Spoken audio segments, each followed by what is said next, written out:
Betapa sangat sulit menghargai diri, lebih mudah mencari kekurangannya. Ya. Di satu sisi ketika kita merasa pemula terus, kita akan diisi. Tapi paradoksnya, di satu sisi itu bisa membuat kita jadi kekurangan menghargai diri gitu Pak Wayan. Contoh misalnya gini Pak, orang sampai menghabisi dirinya gitu ya, menghilangkan nyawanya. Karena dia merasa bahwa di posisinya dia itu tidak berharga. Saya ngelihat ya, dan saya mengalami juga bahwa tidak menghargai diri itu jauh lebih mudah daripada menghargai diri. Padahal kan kalau yang sering diulang-ulang ya, kita merasa kekurangan, membandingkan mereka lebih layak apa dan lain-lain. Terbukti saya main sedikit Pak. Saya kemarin ketemu sama teman yang baru keliling Eropa gitu. Dia bilang di tempat ini, wah top banget, di Denmark oke banget. Tapi di satu sisi mereka ada di wilayah paling top aja, tetap ngeluh Pak Wayan.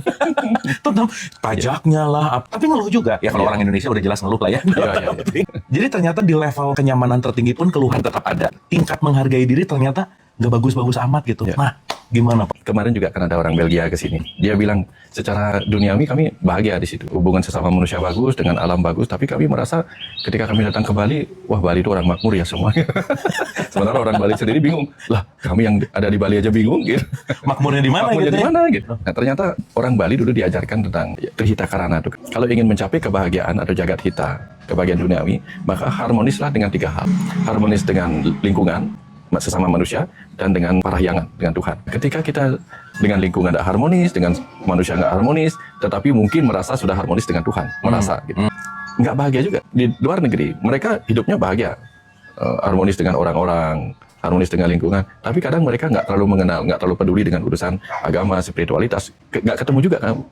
Karena kan kalau dibawa ke alam semesta kecil ini juga mengandung trihita karana itu kan, pelemahan atau lingkungan adalah tubuh kita, pawongan atau manusia adalah pikiran kita, parahyangan adalah Tuhan yang ada dalam diri kita. Jadi kalau di dalam diri kita sendiri kita nggak harmonis dengan ketiga itu, kita nggak akan bahagia kamu. Makanya kenapa banyak orang beragama semacam Indonesia, kenapa tidak termasuk orang yang bahagia secara duniawi? Padahal mereka agamanya bagus. Karena mereka harmonis dengan Tuhan, tapi nggak harmonis dengan sesama manusia. Pawongannya nggak oke, pelemahannya nggak oke.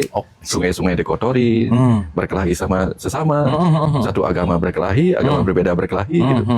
Terus sama Tuhan mereka harmonis, sama Tuhannya sendiri, gitu.